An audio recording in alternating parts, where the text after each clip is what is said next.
11ই March প্রথম আমি training শুরু করলাম, মুক্তিযুদ্ধের ট্রেনিং। শুনলেই আপনাদের কাছে অবাক লাগবে কথাটা, কারণ আমি বিএলএফ এর মেম্বার ছিলাম। 1969-70 সনে আমি এই আঙ্গুলের রক্ত কাইটা সিরাজুল আলম খানের কাছে মুক্তিযুদ্ধের শপথ নিয়েছিলাম জহুরুল হক বা ইকবাল হলের শানে বান্দানো ঘাটে সুবে সাদেকের সময়। 7ই মার্চে বঙ্গবন্ধু যখন ভাষণ দিলেন, সেই ভাষণের পরে রাত্র 12টার সময় আমি এবং শাহজাহান সিরাজ একই রুমে রুমমেট ছিলাম, 116 নম্বর ইকবাল হল। উনি বললেন, ফজলু এখানে আর থাকার দরকার নাই। আমি উনার জুনিয়র, আসলে আমি উনার কর্মী ছিলাম, জুনিয়র। কি করতে হবে, কালকে সকালেই চলে যাও। এই 7 থেকে 10টা পতাকা, নতুন পতাকা, যে পতাকাটা 2রা মার্চ জনাব আসম আব্দুর রব ঢাকা বিশ্ববিদ্যালয়ের বটতলা থেকে গিয়ে দোতলায় উড়াইছিল, লাল সবুজের পতাকা, মধ্যে একটা হলুদ বাংলাদেশের ম্যাপ। একনল হ্যান্ড ওয়াশ 100% প্যারাবেন ফ্রি, তাই নিরাপদ হাতের জন্য আস্থা রাখুন একনলে। সেই 7 থেকে 10টা পতাকা আমার হাতে দিয়া বলল, আরও পতাকা লাগবে, তবে এইগুলা তুমি হিসাবে নিয়ে যাও, নমুনা হিসাবে নিয়ে যাও। সেই পতাকাটা নিয়ে 8 তারিখ সকালবেলা, তখন উল্কা নামে একটা ট্রেন ছিল যেটা চিটাগাং যাইতো। আমি সেই উল্কা ট্রেনে গিয়ে 10টা-11টার সময় গিয়ে ভৈরবে নামলাম। ভৈরব থেকে 1টায় কিশোরগঞ্জ নামলাম। মাইক মারা হইল, ফজলুর রহমান আসিয়াছে, আগামীকাল রথকলার ময়দানে জনসভা 9ই মার্চ।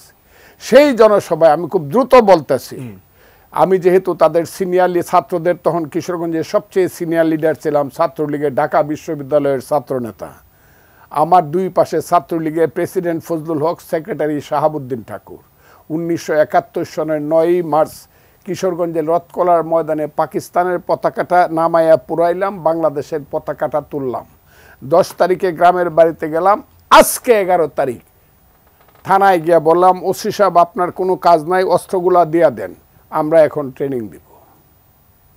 11ই মার্চ 1971 সনে ইটনা মীরাকান্দির মাঠ বলে, ফুটবল খেলার মাঠ, সেই মাঠে ট্রেনিং দিছি। 26শে মার্চ পর্যন্ত বাদিছি সেখানে আমাদের। আমি কেন বলছি কথাটা, সেই আজকে যখন এইখানে আইসা এইসব ধান্দাবাজ, রান্দাবাজ, চান্দাবাজদের কথাবার্তা শুনি, তখন আমার সেই দিনের সেই কথাগুলো মনে হয়। আমরা কেমন ছিলাম আর আজকের জেনারেশন, আমি জেনারেশনকে দুষ্টাচ্ছি না, আজকের যারা যুব নেতারা তাদের চিন্তায় ভাবনায় কি আছে, মিল পান না আজকে? হ্যাঁ, মিল পান না, কোনো মিল পাই না। আরে আমি তো শেরাটন হোটেলে ডুহি না কোনো দিন। আমি তো ডাইল দিয়ে ভাত খাই, সড়ক দিয়ে হাঁটি, ভাড়া বাসায় থাকি। শেরাটন হোটেলে তো আমি ইফতার করার একাই সাহস পাই না, আবার হাজারে হাজারে ইফতার করানো, এটা তো, দিস ইজ নট পলিটিক্স। যে দেশের 60 লক্ষ লোক বস্তিতে ঘুমায়, যে দেশের 10 লক্ষ লোক ট্রেনের স্টেশনে ঘুমায়, সদরঘাটে ঘুমায়, বাস স্ট্যান্ডে ঘুমায়, যে দেশের লক্ষ লক্ষ লোক মশায় কামড়াইলে মশারি পায় না,